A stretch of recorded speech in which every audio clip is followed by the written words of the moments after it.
Hello and welcome back. And in the past week, Harris has been rising in the polls and she is leading Donald Trump in the national polling average by about 2 percentage points. According to both 538 and RCP, she is in the lead. So it does seem like Harris will most likely win the popular vote against Donald Trump. But remember, it's not the popular vote that matters, it's the electoral college. So today we're going to determine who will win the electoral college and why, and we'll see what will happen in this upcoming election. And by the way, before we continue, if you want to join the 3%, make sure to subscribe today, like, share, whatever you want to do. And back to the video.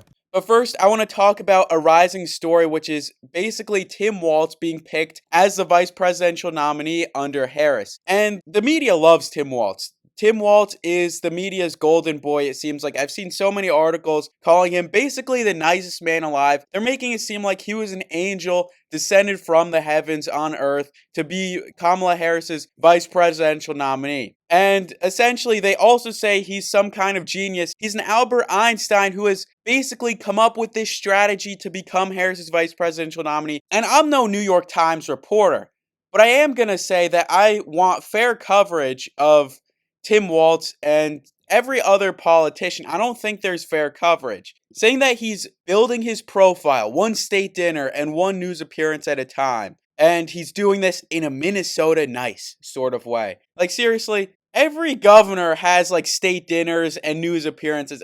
This isn't like some high-level conspiracy where he somehow tried to figure out a way to get into the vice presidential nominee. Like, he just got lucky. That's what happened. I don't like how the news is making it seem like he's Albert Einstein and an angel had a baby, and that's Tim Walz. That's what the news is basically making it seem like. He transformed from a little-known governor from a blue state to one of the party's most prominent and powerful messengers. That's not true. He was pretty well known, and Minnesota is not necessarily a blue state. Yes, it's voted Democrat in the most consecutive elections out of any state, but I don't think a state that went to Clinton by less than 2 percentage points is a blue state. That's a purple state, not a blue state. It did go to Biden, but you can't say a state that went to Biden by 7 points is like a solid blue state, especially considering earlier in this election cycle, it did have a 30% chance of going to Trump. And I like how they admit that it was a heavy dose of luck, but I just don't really like how the media is portraying Walz. Yes, he could be this good guy. Yes, he could be a smart and savvy politician, but the Minnesota Miracle. And essentially the Minnesota Miracle is how the Minnesota state legislature has been able to pass a lot of progressive legislation. And it is impressive how Walz has been able to basically engineer that, but I don't think that this coverage of Walz is necessarily fair, especially contrasting to the coverage of Josh Shapiro, the other potential nominee. And another thing is Mr. Walz saying that Trump was weird. That's his magnum opus. His biggest thing is calling Trump weird. Look, you tell me why calling Trump weird is such an important line, such a genius line, such a J. Robert Oppenheimer line. How is that genius? Just calling someone weird. I don't know. I just think that the way they're covering Walz versus the way they're covering Shapiro or any other potential VP or presidential nominee is just unfair. And I think they should do at least fair coverage. And if there's no dirt on Walz, that's good for him. I'm glad there's a politician that did no wrong. But either way, they shouldn't be building him up to be this sort of Superman. I don't know. That's just my take on it. And then the other thing that's come out about Tim Walz is his military record. And while it is not my place to comment on it, and I won't, I'm just going to bring light to the fact that JD Vance is in some hot water for saying that Tim Walz is guilty of stolen valor.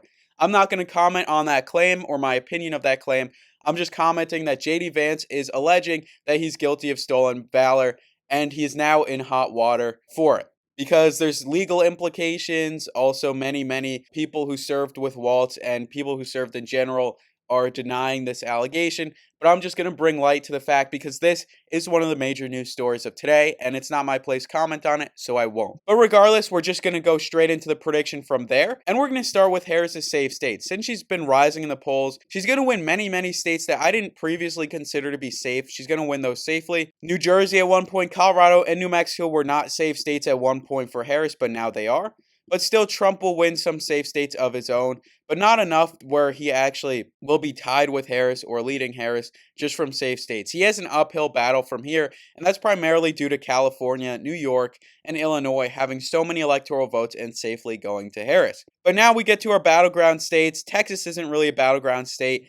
Neither is Florida. Those states will both go to Donald Trump like they did in the past, but those states will not go to Donald Trump by the 10% or higher margins that are to be considered solid red states. But now we're going to go from the West Coast to the East Coast, starting with Nevada. So Nevada is narrowing up, but Donald Trump still leads in the state. It does seem like polls in Nevada have been more towards Harris than the polls in the past. We can see this poll was pretty even, whereas past polls are mostly leaning towards Trump, but it can be said that Nevada is essentially a toss-up. Nevada is 6 electoral votes, and it's a toss-up for Donald Trump. But now he currently leads against Kamala Harris by 28 electoral votes, and we'll see what happens with Arizona. Arizona has a slightly higher chance according to the betting markets, and we see according to the polls, Arizona had a recent poll released where Harris is actually leading by 3 percentage points, another one where Harris is leading by 1, and the other polls are essentially a dead heat for Trump and Harris. So we look at the past and we see Biden won by 0.3 points in 2020. And a lot of my methodology is I do think Trump will do better in 2024 than he did in 2020. But that sort of idea seems to be slipping away, judging by the fact that Harris's favorability has rocketed up to 43%, whereas Donald Trump's is also at 43%, but it remains relatively stagnant. So it does seem like they have a similar favorability, but again, Trump's favorability has risen since 2020 when he was actually running for re-election. And also, if we look at Kamala Harris's approval rating as vice president,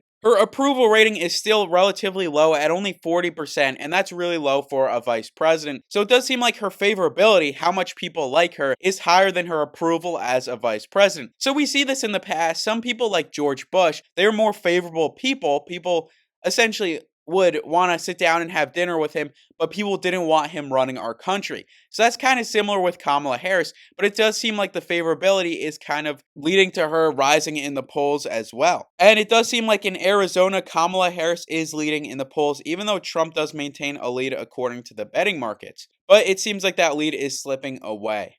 So Harris is down by 17 electoral votes, and we head into the Midwest. Harris takes home Minnesota pretty safely, actually.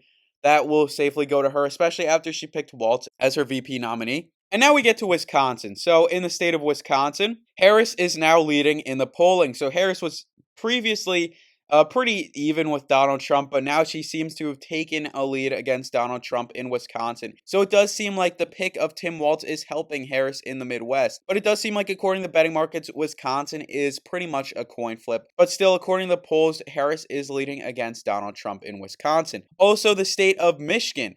The state of Michigan was another pick that Tim Walz will likely help in because essentially Josh Pirro was not the most popular in Michigan, especially due to his stance on the conflict in Gaza. And for that reason, the pick of Tim Walz will help Harris more than the pick of Josh Pirro would. But still, it does seem like Trump is leading in Michigan. Aside from 2 Bloomberg outlier polls, Trump leads in almost every poll in Michigan. And if you talk about the Bloomberg polls, you have to talk about every other poll which does have Trump in the lead, or at the very least tied with Harris. So it does seem like currently Trump is leading in Michigan, even though the betting markets don't think Trump will win in Michigan. According to the polls, he is leading in Michigan, and he leads by 12 electoral votes against Harris currently. But now we get to Virginia, where Virginia will go to Harris. Virginia, according to the betting markets, is almost a slam dunk for Kamala Harris, as well as the states of New Hampshire and Maine. So New Hampshire and Maine were a little close in 2016. New Hampshire less than a percentage point and Maine less than 3. But in 2024, the polls have been tilting towards Harris. They previously were close, but now it seems like they're not that close anymore.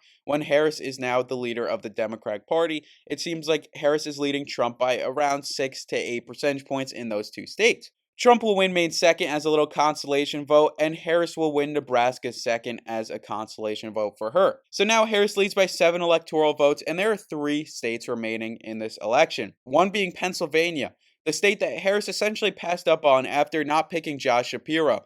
When Josh Shapiro was in the running, Pennsylvania in the betting markets was around 60 percentage points for Harris.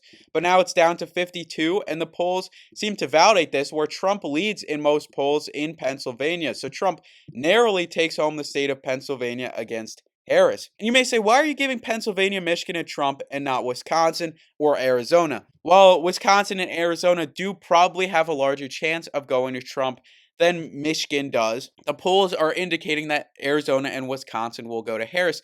And due to listening to the current polls, what the polls are saying, I have to give Michigan and Pennsylvania to Trump and Wisconsin and Arizona to Harris. So that's my full transparency on that issue. And now we get to North Carolina. So North Carolina and Georgia are both in the South, and those are states that Trump won back in 2016. He lost Georgia in 2020, but barely, and it seems like he'll win both in 2024. It's all red in North Carolina. You can see that Trump leads in the state of North Carolina. He will win North Carolina, bring him to 275 electoral votes against Harris. Even the betting markets have Trump at almost a 70% chance at winning North Carolina. And finally, we get to Georgia with its 16 electoral votes.